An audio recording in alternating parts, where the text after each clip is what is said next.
Hello दोस्तों, आज इस वीडियो में हम क्लास 10th के विज्ञान का सेट 3 सॉल्व करेंगे, जो सेट नंबर है 824 IN। तो सबसे पहले इसमें दिया है खंडों में बहुविकल्पीय प्रश्न। तो भाग एक में फिजिक्स से क्वेश्चन दिए गए हैं, तो सबसे पहले हम पहले फिजिक्स से क्वेश्चन करेंगे। तो पहला लिखा हुआ है, किसी वस्तु का आभासी एवं आकार में बड़ा प्रतिबिंब बनाने के लिए कौन से दर्पण का प्रयोग करना चाहिए। तो जब आभासी और आकार में बड़ा प्रतिबिंब बनाना हो तो उसके लिए हम अवतल दर्पण का प्रयोग करते हैं। अवतल दर्पण का प्रयोग करते हैं, उसमें जो वस्तु होता है ध्रुव और फोकस के बीच में होता है। ठीक है। तब इसका जो प्रतिबिंब बनता है वो बनता है इधर दर्पण की वस्तु की तरफ ही बनता है, और आकार में वस्तु से बड़ा, आभासी और सीधा बनता है। इसका आंसर होगा बी। दूसरे क्वेश्चन में लिखा है, किसी वस्तु का आभासी एवं आकार में बड़ा प्रतिबिंब बनाने के लिए कौन से लेंस का प्रयोग करना चाहिए। तो इसका आंसर होगा उत्तल लेंस। इसमें क्या होता है, ये उत्तल लेंस हो गया, ये मुख्य अक्ष, ये प्रकाशिक केंद्र है। तो इसमें ये हम लोग का एफ है या 2F है। तो वस्तु को हम एफ और प्रकाशिक केंद्र के बीच में रखते हैं। तो इसका भी जो प्रतिबिंब होता है बनता है, ये कैसा बनेगा, आभासी और सीधा बनेगा, और वस्तु की ओर ही बनता है, ऐसे बनता है, और आकार में सीधा होगा। इसका आंसर होगा दूसरा का ये। क्वेश्चन नंबर 3 में कि आकाश के नीले रंग दिखने का कारण क्या होता है। तो आकाश के नीले रंग दिखने का कारण होता है प्रकीर्णन। क्वेश्चन नंबर 4 में प्रकाश की चाल अधिकतम होती है। तो दिया है जल में, कांच में, हीरे में, निर्वात में। तो प्रकाश की चाल, जो माध्यम जितना ही ज्यादा विरल होगा उसमें प्रकाश की चाल होगी अधिकतम। ठीक है। और जो माध्यम जितना ही ज्यादा सघन होगा, सघन मतलब जिसके कण बहुत पास पास हो, जैसे ठोस हो जाता है, तो इसमें जो प्रकाश की चाल होगी, स्पीड होगी, वो कम होगी। तो जो निर्वात है, निर्वात में जो होता है ये एकदम बिल्कुल, इसमें हवा होता ही नहीं है। तो इसमें जो प्रकाश की चाल होगी अधिकतम होगी। पांचवा दिया है कि यदि तीन विभिन्न मानों को के प्रतिरोधों को श्रेणी क्रम में संयोजन किया जाए तो उन सभी में निश्चित रूप से एक ही मान होता है। तो जब हम तीन प्रतिरोधों को इस प्रकार श्रेणी क्रम में जोड़ते हैं,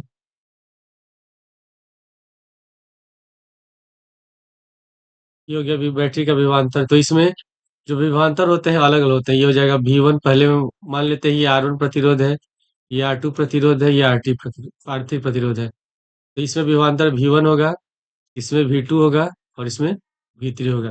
लेकिन जो धारा होता है सब में एक समान होता है, I धारा सब में प्रवाहित होगा। इसमें क्या पूछा है कि निश्चित रूप से उन सभी में निश्चित रूप से एक ही मान होगा। तो किसका होगा, इस पहले में लिखा है कि प्रत्येक प्रतिरोध के सिरे के वजह विभवांतर, तो ये गलत है। प्रत्येक प्रतिरोध में उत्पन्न होने वाला ऊष्मा, तो ये भी गलत है। सी में दिया कि प्रत्येक प्रतिरोध में प्रवाहित होने वाली विद्युत धारा का, तो ये हमारा ऑप्शन सही है। क्वेश्चन 6 में कि विद्युत परिपथ में किसी प्रतिरोध के सिरों के बीच विभवांतर की इकाई, तो जो विभवांतर होती है इसकी इकाई होती है वोल्ट। तो छठे का आंसर होगा सी। क्वेश्चन 7 में दिया कि एक चुंबकीय क्षेत्र में क्षेत्र के लंबवत स्थित विद्युत धारावाही चालक पर लगने वाले बल की दिशा होती है। तो ये जो बल की दिशा हम ज्ञात करते हैं, ये फ्लेमिंग के बाएं हाथ के नियम के अनुसार ज्ञात करते हैं। इसमें क्या होता है, इस तरह का फिगर बनता है। ये हो गया हम लोग का मध्यमा उंगली। ठीक है। ये होता है तर्जनी, और ये हो गया अंगूठा। तो जो बल की दिशा होती है ये अंगूठे की तरफ होती है। तो जो तीनों उंगलियां होती है एक दूसरे के लंबवत होती हैं। तो इसमें जो लगने वाला बल होगा चुंबकीय क्षेत्र। ठीक है। अगर ये चुंबकीय क्षेत्र को बता रहा है और ये चालक के प्रवाहित होने धारा को बता रहा है, तो जो ये लगने वाला बल होगा ये तीनों के क्या होगा, इन दोनों का क्या होगा, लंबवत हो गया। यानी कि यहाँ भी 90 डिग्री बन रहा है, यहाँ पे भी 90 डिग्री बन रहा है। इसका आंसर हो जाएगा सतवा का सी, इन दोनों दिशाओं के लंबवत। क्वेश्चन नंबर 8 में दिया कि एल्केनों का सामान्य सूत्र क्या होता है। जो एल्केन होता है उसका सामान्य सूत्र होता है CnH2n+2। ठीक है। और ये जो CnH2n होता है, ये होता है एल्कीन का, और CnH2n-2 जो होता है ये होता है एल्काइन का होता है। तो इसका आंसर हो जाएगा बी। क्वेश्चन 9 में बताना है कि निम्नलिखित में समजातीय श्रेणी कौन से है। तो समजातीय श्रेणी जिसमें इसका क्रियात्मक समूह एक जैसा हो, ठीक है। तो पहले में लिखा है यहाँ C2H2, यहाँ लिखा हुआ C3H6, ठीक है। तो ये तो होगा नहीं। ये कब होता है? जब यहाँ रहता है CnH2n होता है, ठीक है। अगर यहाँ दो रहता तो यहाँ कितना होना चाहिए? यहाँ चार होना चाहिए। तो उसके बाद दूसरा में दिया है CH3OH और यहाँ CH3COH। तो जो OH है ये अल्कोहल का ग्रुप है, ठीक है। और जो CH होता है ये होता है एल्डिहाइड का होता है, एल्डिहाइड का ग्रुप होता है। तो इसमें OH और एल्डिहाइड दोनों अलग अलग है, तो ये हमारा समझाते श्रेणी नहीं है। दूसरे में दिया है कि SCHO और CH3CHO, तो दोनों में जो CHO है ये किसका एल्डिहाइड ग्रुप है, ठीक है। ये एल्डिहाइड ग्रुप दिया हुआ है।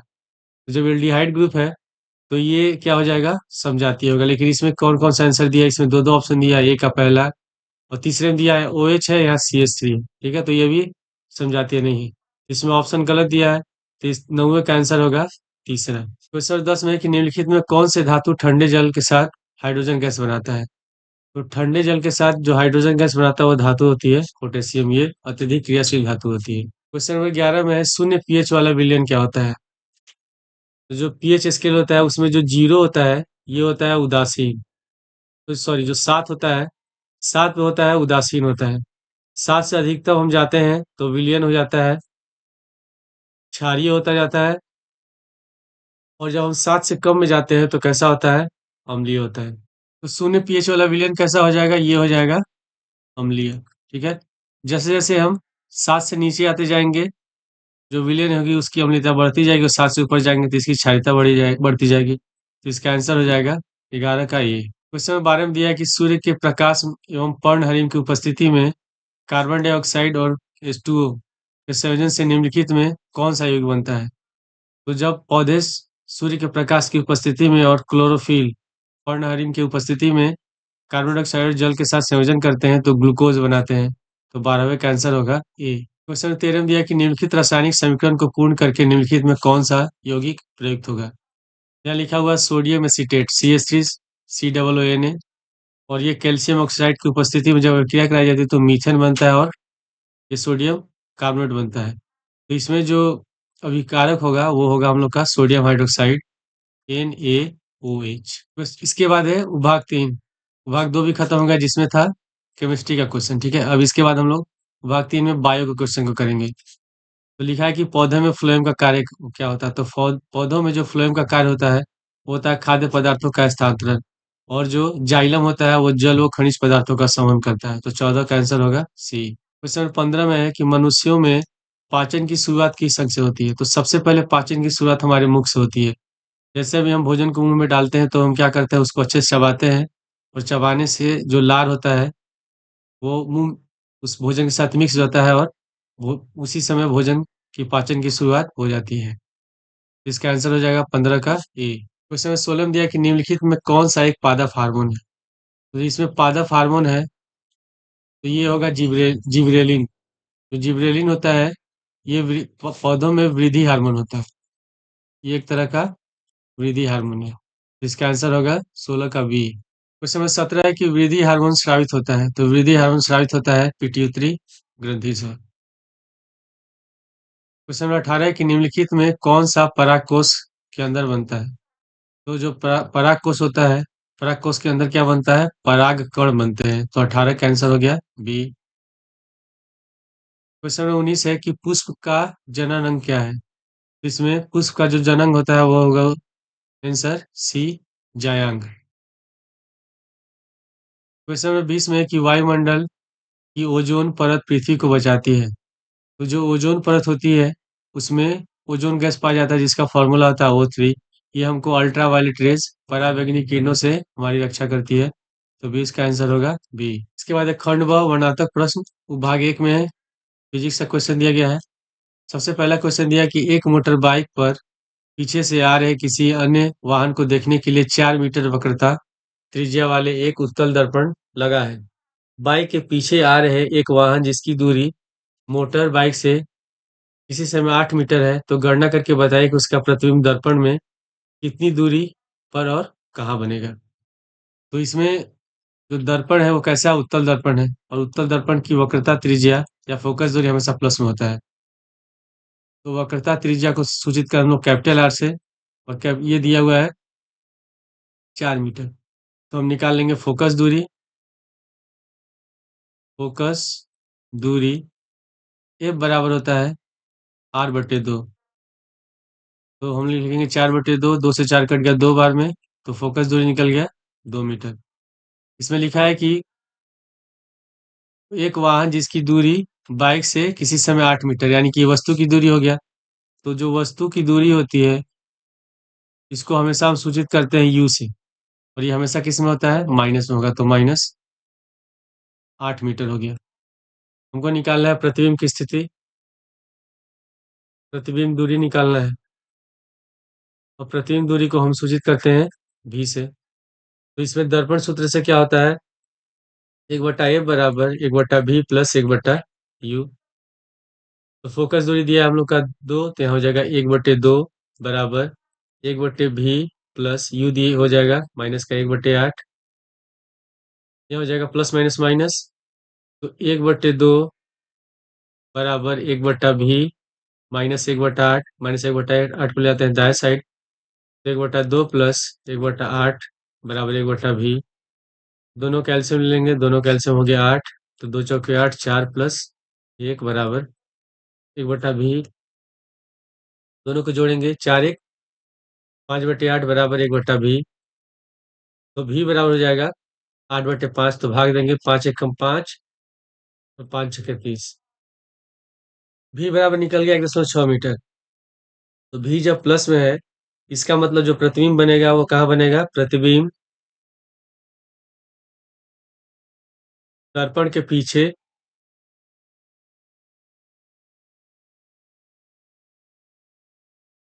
आभासी तथा सीधा बनेगा, आभासी तथा सीधा बनेगा।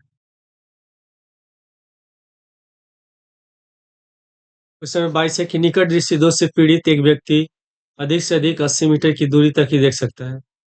गणना कीजिए कि सही दृष्टि के लिए अर्थात अनंत दूरी तक वस्तु को देखने के लिए उसे किस प्रकृति तथा किस फोकस दूरी के लेंस का प्रयोग करना चाहिए। तो इसमें अनंत दूरी तक देखना है वस्तु को, यानी कि u बराबर हो जाएगा -∞। वस्तु की दूरी v बराबर भी कितनी होगी, -80 मीटर। ठीक है, और हमको निकालना है फोकस, फोकस दूरी। ये हो गया, हमको f निकालना है। तो लेंस सूत्र से, लेंस सूत्र से होता है 1/f बराबर 1/v माइनस 1/u। 1/f बराबर v है, माइनस का 80 और माइनस 1/∞। तो यहाँ भी माइनस है, तो माइनस माइनस हो जाएगा प्लस, और जो अनंत से किसी भी संख्या भाग देते हो तो ये जीरो ही होता है। तो 1/f बराबर हो जाएगा माइनस का 1/80।